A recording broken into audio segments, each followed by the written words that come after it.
지역이라는 지역이 그래서 지도를 보면 가나안 땅에서 올라가면 유럽 쪽으로 가게 되잖아요. 그 지중해 해안선에 따라 이렇게 걸쳐 있어요. 그러니까 소아시아 지역이 지중해 해안선을 따라서 이렇게 위쪽에 있는 가나안 땅 위쪽에 있는 나라라고 보시면 되겠습니다. 제가 이 말씀을 왜 드리냐면 오늘 본문을 이해할 때 좀 더 이해를 돕기 위해서 말씀을 드린 겁니다. 우리나라에는 지역마다 유명한 특산물들이 있습니다. 상주하면 뭐죠? 곶감입니다. 아주 맛있습니다. 나주하면 배로 유명하죠. 감귤하면 제주, 보성하면 녹차, 문경은 사과로 유명. 문경 사과 유명합니다, 여러분. 포도로 유명한 데가 송산이라는 곳도 있어요. 소아시아 7교회 중에 빌라델비아 교회에 대해서 말씀하고 있는데 오늘 본문이 빌라델비아 교회에도 특산물이 있었어요. 그 특산물이 뭐였냐면 포도였습니다.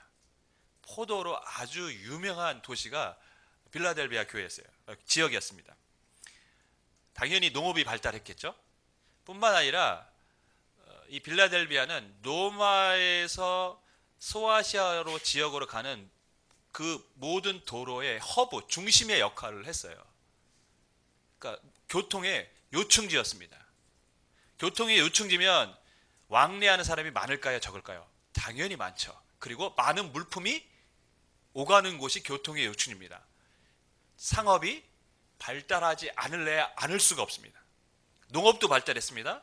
상업도 발달했습니다. 그럼 그 지역에 사는 사람들은 잘 살았을까요? 못 살았을까요? 당연히 잘 살았죠. 굉장히 부유한 지역이 이 빌라델비아 지역이었습니다. 부러운 도시입니다. 그런데 이 사람들에게도 걱정거리가 있었어요. 그게 뭐냐면 지진이 자주 일어났습니다. 지진이 자주 일어나니까 이 지역의 사람들은 늘 걱정을 하고 살아가죠. 언제 지진이 일어날지 모르니까. 그러면서 지진이 일어나면 그 지진이 일어난다라는 그런 신호가 오면 사람들이 도시 밖으로 나갔다가 지진이 끝난 다음에 다시 들어오는 그러한 일들을 반복했습니다. 부유하지만 뭐합니까? 불안한 삶을 살았어요. 역사적 기록을 보면 AD 17년, 주 17년에 소아시아 지역에 큰 지진이 일어났는데 가장 큰 피해를 입은 지역이 바로 이 빌라델비아 지역이라고 합니다. 그래서 이 사람들은 지진에 대한 늘 걱정을 하고 살아갑니다. 돈은 많은데 지진에 대한 염려가 있어요. 그러다 보니까 이들이 무엇을 찾았을까요? 신들을 찾았습니다. 당연히 찾았겠죠. 신들에게 자신들의 나라를 지켜주기를 기대했습니다. 그래서 이 빌라델비아 지역에는 술의 신이라고 했던 디오니소스를 섬겼고 또 수없이 많은 신들을 섬기고 많은 신전들이 있었던 곳이 또한 빌라델비아 지역이기도 합니다. 그래서 별명이 있었어요. 작은 아테네. 아테네 헬라에 많은 신전들이 있잖아요. 그 아테네와 닮았다는 것이죠. 그만큼 우상을 섬겼던 곳입니다. 또한 어떤 이유에서인지 모르지만 유대인들이 많이 살았던 곳이에요. 왜 유대인들이 거기 많이 살았는지는 모르겠지만 어쨌든 간에 유대인이 많이 살고 있었던 지역이기도 합니다. 제가 오늘 이렇게 빌라델비아 지역의 배경을 말씀드리는 것은 오늘 본문의 말씀을 이해하기 위해서 이 배경적인 지식이 있어야만 본문을 정확하게 이해할 수 있기 때문에 오늘 빌라델비아의 이 배경적인 지식을 말씀드렸습니다. 어떻게 복음이 들어갔는지 성경은 이제 기록되어 있지 않습니다. 우상이 이렇게 많고 유대인이 많은 지역에 어떻게 해서 복음이 들어갔고 교회가 세워지는지는 성경이 언급하고 있지는 않지만 분명한 사실은 이 빌라델비아 지역의 사람들은 성도들은 믿음이 굉장히 좋았다는 것입니다. 소아시아 7교회 중에 책망받지 않고 칭찬만 받은 교회가 2교회가 있는데 하나가 서머나고 두 번째 교회가 바로 이 빌라델비아 교회입니다. 어떤 칭찬을 받았는지 8절 말씀 우리 같이 읽도록 하겠습니다. 8절입니다. 시작.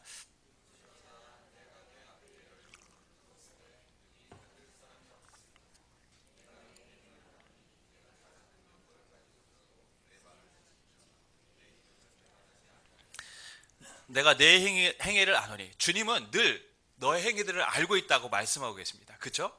소아시아 교회에게 반복적으로 하시는 말씀, 너희 처지를 알고 있고 내 행위를 알고 있다는 거. 주님은 우리의 행위를 보고 계시고 알고 계십니다. 그래서 빌라델비아 교회를 지금 칭찬하시죠. 작은 능력을 가지고도 내 말을 지키며 내 이름을 배반하지 아니하였다는 것이죠. 작은 능력이란 무엇일까요? 이 작다라는 말은 헬라어로는 미크론이라는 단어고 우리가 영어로 마이크로라는 말의 어원입니다. 아주 작다라는 의미죠. 그리고 능력이라는 말은 두나미스라는 헬라어인데 우리가 아는 다이나마이트의 어원이 되는 말입니다. 아주 작은 능력, 실은 능력이 없다라는 것과도 같은 의미입니다. 이들은 능력이 없는 교회였습니다. 사회적으로 보면 그렇게 부유한 사람들이 아니었고 뭔가 내세울 만한 사람들은 아니었다는 것이에요. 교인들이. 또한 상황적으로 보면 이 빌라델비아 교인들도 어려움을 겪었는데 이 어려움, 핍박을 견딜 수 있을 정도로 그렇게 뭐라 그럴까요? 강한 사람들은 아니었다는 것이죠. 그러니까 어떤 면에서 보면 그들이 견디기 힘든 핍박이 실은 그들에게도 있었다는 것입니다. 그런데 그들은 그것을 견뎌냈다는 것이죠. 그럼 빌라델비아 사람들을 괴롭혔던 사람들은 누구일까요? 아까 말씀드린 유대인들이었습니다.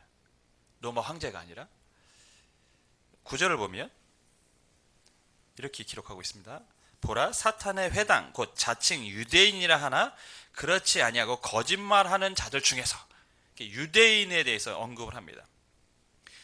빌라델비아 지역에 유대인이 많이 살았는데 이 유대인들은 그리스도인들을 되게 싫어했어요.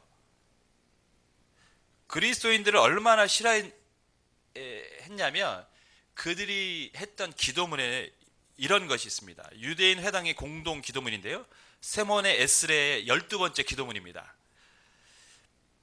기독교인들을 향해서 이렇게 기도합니다. 배교자들에게 소망이 없게 하시고 교만한 나라는 빨리 우리의 생애에 뿌리 뽑히게 하소서. 나사렛 당원들과 이단자들은 빨리 망하게 하시고 그들이 생명책에서 지워지게 하시며 그들이 의인들과 함께 기록되게 하지 마소서. 교만한 자들을 겸손케 하시는 주님, 당신을 축복합니다. 이게 유대인들이 기독교인들을 향해 했던 저주의 기도문이었습니다. 여호와 하나님을 향해서. 얼마나 싫었으며 저주의 기도문을 하나님 앞에 드리고 있을까요? 1세기 당시에는 그래서 유대인들이 그리스도인들을 핍박하는 일들이 종종 아주 자주 있었습니다. 사도행전을 보면 성령이 임하고 교회가 부흥케 되자 유대인들이 교회를 핍박했어요. 그래서 교인들이 어떻게 됩니까? 흩어져 나갔습니다.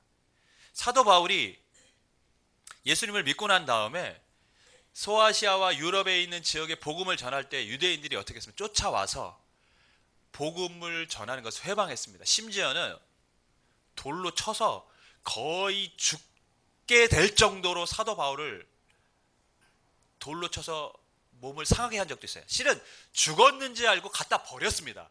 그런데 사도 바울이 가까스로 죽지 않고 살아난 것이죠. 그만큼 유대인들은 기독교인들을 싫어했습니다. 왜 싫어했을까요? 뭐가 그렇게 싫었을까요? 유대인들 입장에서 기독교인들은 아까 기도문에 나타난 것처럼 이단자들입니다. 예수님은 메시아가 아니에요. 그리스도가 아닙니다. 유대인 입장에서 그렇다는 거예요. 제가 지금 그렇게 얘기하는 게 아니라 그렇게 믿고 있는 거예요. 그러니까 예수님을 따르는 사람들은 다 하나님을 배반하고 하나님의 신성을 모독한 사람들인 거예요. 그러니까 그들은 예수님을 믿지 않고 예수님을 따르는 사람들을 싫어하는 것입니다. 실은 예수님을 십자가에 못 박아 죽게 한 이유도 예수님이 자신이 하나님의 아들이라고 했으니까 자신들의 생각에는 참남한 거죠. 어떻게 감히 거룩한 하나님의 아들이라고 자신이 할 수 있는가? 그 십자가에 못 박아 죽게 내버려 둔 겁니다. 그렇게 몰아간 것입니다. 그렇기 때문에 유대인들은 그리스도인들을 엄청나게 핍박을 했어요. 빌라델비아 교인들도 유대인이 많이 살았기 때문에 그 지역의 사람들에게 핍박을 받은 것이죠. 매우 감당하기 힘들었습니다. 그렇지만 그들은 그 유대인들의 핍박을 이겨내고 믿음을 지켰기 때문에 주님은 그들을 칭찬하는 것이죠. 이 땅에 여러분, 큰 능력을 가진 사람들이 얼마나 될까요? 빌라델비아 교인들만 작은 능력을 가진 사람들일까요? 저는 이 땅을 사는 대부분의 사람들이 다 작은 능력을 가진 사람들이라고 생각됩니다. 살면서 어렵지 않게 신앙생활하고 믿음의 싸움을 하고 세상에 영향력을 끼친 사람이 과연 얼마나 될까요? 사도 바울도 자신의 평생에 뭐라고 얘기했냐면 선한 싸움을 싸웠다고, 치열하게 싸웠다고 얘기했습니다. 그만큼 힘들었다는 것이죠. 사도 바울이 힘들었다면 하물며 우리일까 보냐. 네, 우리는 더더욱 힘들겠죠. 모두가 빌라델비아 교인처럼 실은 작은 능력을 가진 사람들입니다.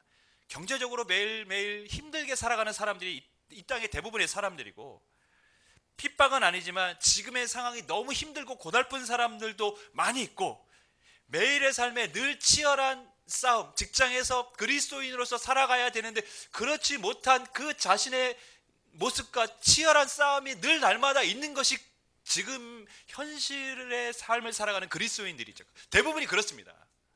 다 작은 능력을 가진 사람들이에요. 주님이 칭찬하는 사람들은 어떤 사람들입니까? 많은 업적을 남긴 사람들이 아닙니다. 교회에 큰 기여를 한 사람들이 아닙니다. 세상에 큰 업적을 남기고 뭔가 족적을 남긴 사람들이 아닙니다. 힘들지만 그 자리에서 믿음을 지킨 사람들입니다. 빌라델비아 교인처럼 작은 능력을 가졌지만 믿음으로 살아갔던 사람들입니다. 버티기 힘들지만 늘 그 자리에서 예배의 자리를 지키며 하나님 앞에 예배했던 사람들입니다. 주님은 그 사람들을 높여주신 것입니다. 너희가 작은 능력이 있었지만 믿음을 지켰다는 것이죠. 여러분이 주님께 칭찬받는 사람들이 되기를 주님의 이름으로 간절히 축원하겠습니다. 우린 다 작은 능력을 가졌어요. 하지만 작은 능력을 가졌기 때문에 믿음을 지키고 살아가는 것에 대해서 주님은 그것을 더 높게 평가하신다는 사실을 우리는 잊어서는 안 됩니다. 예수님은 7절에 보면 이런 상황 속에 있는 빌라델비아 교인들에게 자신을 이렇게 소개했습니다. 7절 말씀 우리 같이 읽습니다. 시작.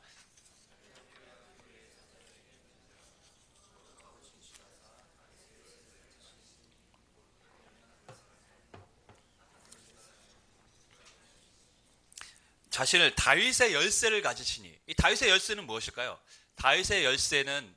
다윗은 메시아를 상징적으로 의미하는 단어죠. 왜냐하면 이스라엘 백성들은 다윗의 후손이 메시아라고 믿었기 때문에. 다윗의 열쇠라는 것은 메시아 왕국의 열쇠를 가진, 즉 하나님 나라의 열쇠를 가진 분이 예수님이라는 것이죠.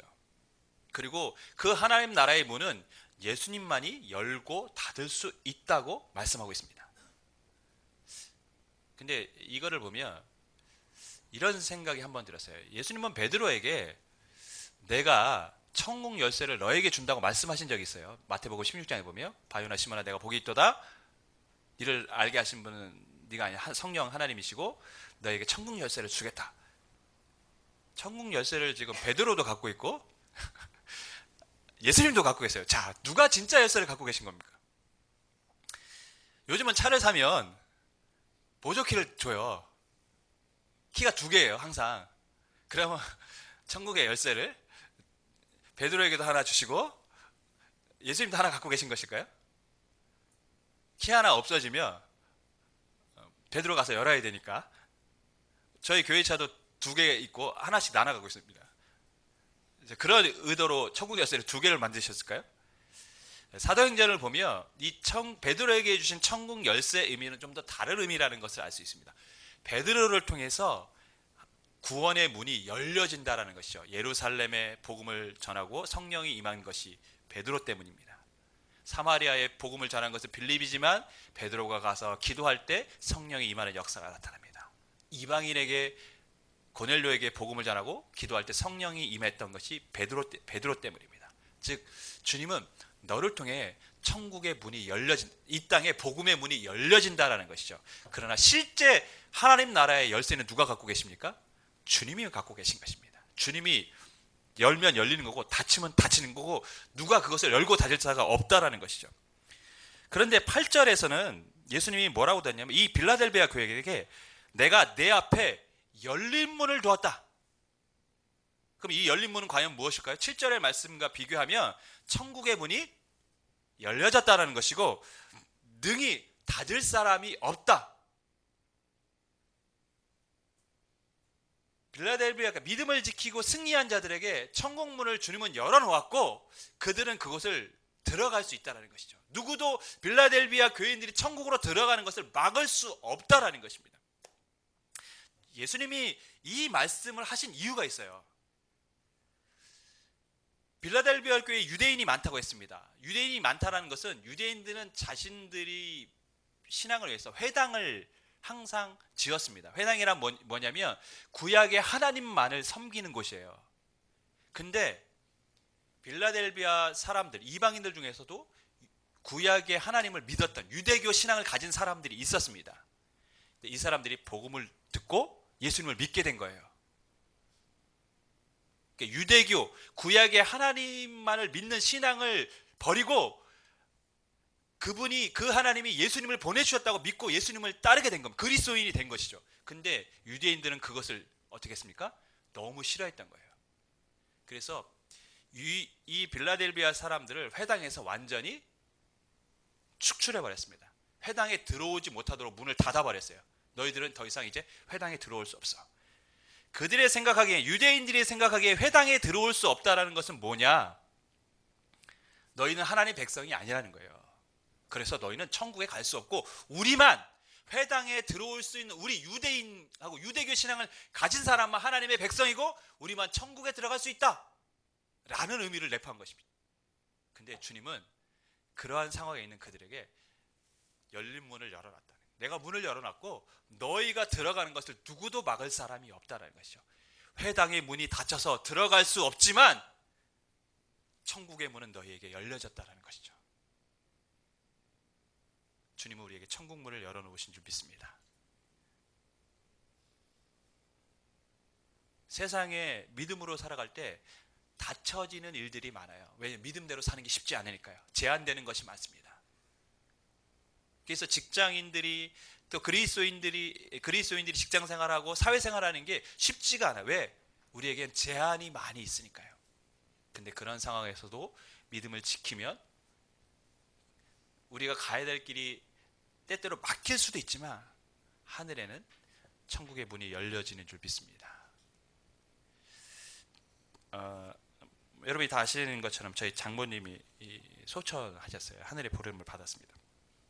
오랫동안 투석하시고 당뇨도 있으셨고 무릎이 안 좋아서 누워 계신 시간들이 좀 오래되기도 하셨습니다.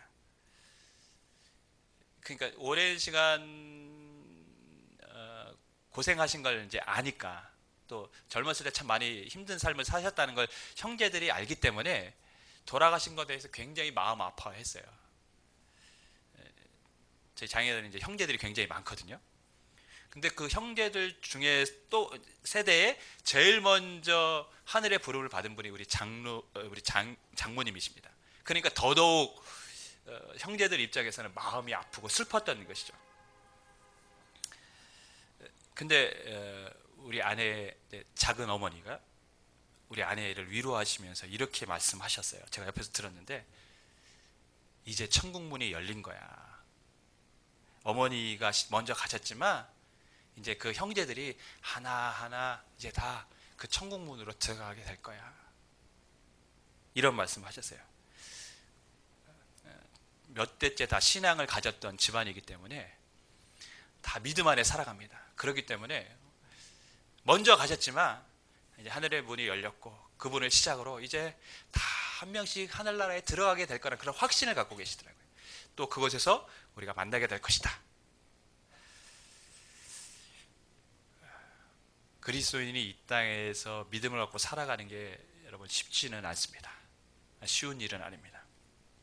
치열한 영적 싸움이 있고 실패를 하기도 하고, 또 어떤 사람들은 이 땅에 살면서 부하게 사는 것이 아니라 가난하게 살 수도 있습니다. 때때로 우리 장모님처럼 투병을 하면서 육신적으로 연약하게 살아가는 사람들도 있습니다. 그러나 끝까지 믿음을 지킨 자들에게는 천국 문은 열려져 있는 줄 믿습니다. 빌라델비아 교인들에게 주님이 그것을 말씀하고 계세요. 믿음을 지켰냐? 너에게 천국 문이 열려져 있을 것이다. 그 문은 누구도 막을 수 없다. 닫을 수 없다. 우리에게도 그 축복이 있는 줄 믿습니다. 빌라델비아 교회의 믿음을 지켰습니다. 주님이 주시는 약속이 있었어요. 그 약속이 무엇일까요? 12절 말씀 우리 같이 읽겠습니다. 시작.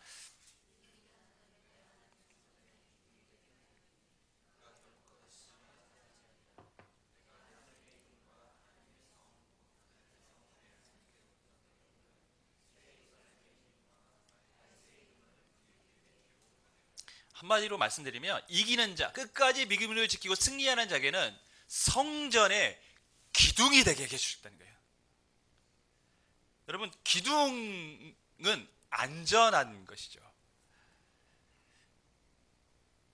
그래서 예수님은 부연 설명에 결코 네가 다시 나갈 일이 없다 이렇게 말씀합니다. 아까도 말씀해 빌라델비아 교인들은 지진이 일어나면 어떻게 했다고요? 성 밖으로 나갔어요. 도시 밖으로 나갔다가 끝나면 들어왔습니다. 근데 돌아오면 무엇을 봅니까? 지진으로 인해 무너진 많은 집들을 보는 것이죠. 건축물들을 봅니다.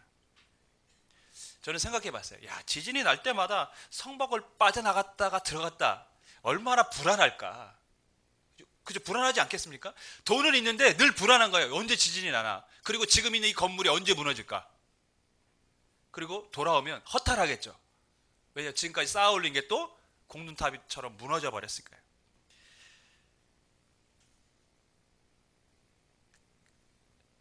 근데 성전의 기둥이 되게 하고 다시는 나갈 일이 없다고 말씀합니다. 하나님 나라에서는 너희가 들락날락 할 필요가 없다는 것이죠. 왜? 그 나라는 너무나 안전하니까. 세상에 그 어떤 위협도 없는 곳이니까. 지진이 일어나지 않는 곳이죠. 지진이 일어나도 끄떡없는 곳이기도 하지만 지진이 일어날 수 없는 것이기도 합니다. 그래서 요한계시록에는 그곳은 어떤 곳입니까? 눈물도 없고 슬픔도 없고 아픔도 없고 근심도 없는 곳이라고 성경은 말씀하고 있습니다. 그 나라는 안전한 것이죠. 두려워서 어디 나갈 필요도 없는 것입니다. 주님은 빌라델비아 교인들에게 이제 너희가 그 열린 문을 통해서 들어가게 될 때고 더 이상 나갈 이유가 없을 정도로 그것은 안전한 것이고 내가 너희를 지켜주겠다고 지금 약속하신 것입니다. 또한 기둥이란 어떤 의미가 있습니까? 기둥이란 주님이 주시는 영광의 의미가 있습니다. 솔로몬 성전은 낭실에 앞에 두 개의 큰 기둥이 있었어요. 야긴과 보아스라는 높이가 한 9m짜리 되는 큰 기둥으로 지탱이 되어 있습니다. 야긴이라는 말은 하나님이 세우셨다라는 뜻이고 보아스라는 말은 하나님이 능력이시라는 말이에요. 근데 참 의미가 있습니다. 성전을 세우면서 두 개의 큰 기둥을 앞에 낭실 앞에 세웠어요. 하나님이 세우시고 하나님이 능력이시다. 교회는 어떤 곳이어야 됩니까? 하나님이 세우시는 곳이고 하나님의 능력이 있는 곳이어야 한다는 것이죠. 저는 우리 교회가 그런 교회가 되기를 간절히 소망합니다. 하나님이 세우시고 하나님의 능력이 있는 것. 건축물에서 기둥만큼 중요한 게 있습니까? 기둥이 튼튼해야 건물이 튼튼한 것이죠. 기둥이 부실하면 작은 충격에도 건물이 무너집니다. 그러나 기둥이 튼튼하면 큰 충격에도 견딜 수가 있는 것이죠. 기둥은 건축물 중에서 가장 중요한 위치에 있는 역할을 하는 것이죠. 또한 우리가 세상을 살면서 어떤 모임에서 야, 저 사람이 우리의 기둥이야 라고 말하면 그 말은 어떤 의미가 있습니까? 기둥 서방 뭐 이런 거 아닙니다. 기둥이야 이러면 뭡니까? 기둥이야라는 말은 우리 이 멤버 중에 제일 중요한 사람이야, 가장 중요한 역할을 하는 사람이야 라는 의미가 담겨져 있습니다. 그렇다면 주님께서 믿음으로 승리한 자들을 천국의 기둥으로 세운다는 것은 무슨 의미가 있을까요? 가장 중요한 일을, 역할을 했던 사람으로 인정해 준다는 것이죠. 즉 그들에게 주님이 주시는 영광이 있다는 것입니다. 11절 말씀에 이렇게 기록하고 있습니다. 11절, 내가 속히 오리니 내가 가진 것을 굳게 잡아 아무도 내 면류관을 빼앗지 못하게 하라. 즉 면류관을, 믿음을 지켜서 면류관을, 너에게 줄 면류관을 빼앗지 못하게 하라는 말씀 뒤에 바로 기둥으로 세운다고 말씀하고 있습니다. 기둥과 면류관은 같은 의미로 지금 예수님이 말씀하고 있다는 사실을 알 수 있습니다. 기둥이란 뭡니까? 우리에게 주실, 이기는 자에게 주실 주님의 면류관이라는 것이죠. 그러니까 주님이 우리를 높여주신다는 것입니다. 기둥처럼 대우해 주신다는 것이죠. 승리한 자들에게 하나님이 주실 면류관이 있는 줄 믿습니다. 영광이 있습니다. 제가 대학 다닐 때 읽었던 책 중에 크게 감명받았던 책이 있는데 천국의 기둥이라는 책이에요. 이 천국의 기둥이라는 책의 내용이 뭐냐면, 이 교회사의 역사를 통해서 하나님 앞에 아주 귀하게 쓰임받은 사람들, 뭐 어거스틴, 프란시스, 토마스 아퀴나스, 루터, 칼빈, 웨슬리, 뭐 조나단 에드워드 같은 굵직굵직한 교회사의 인물들을 일대기를 기록하면서 그들은 천국의 기둥이다. 그러니까 하나님이 그렇게 그들을 높여주셨다고 쓴 책입니다. 근데 제가 그 책을 받으면서 굉장히 도전을 받았어요. 야, 나도 천국의 기둥이 돼야겠다. 근데 제가 실은 본문을 보면서 주님이 말씀하셨던 천국의 기둥은 그 책의 의미와는 조금 다르다는 사실을 발견하게 됐어요. 본문이 말한 하나님 성전의 기둥은 천국의 기둥이라는 책에 언급된 그렇게 기독교 역사에 아주 굵직한 업적을 남긴 사람들만을 의미한 것은 아니었습니다. 우리는 다 어거스틴 같은 사람이 될 수 없습니다.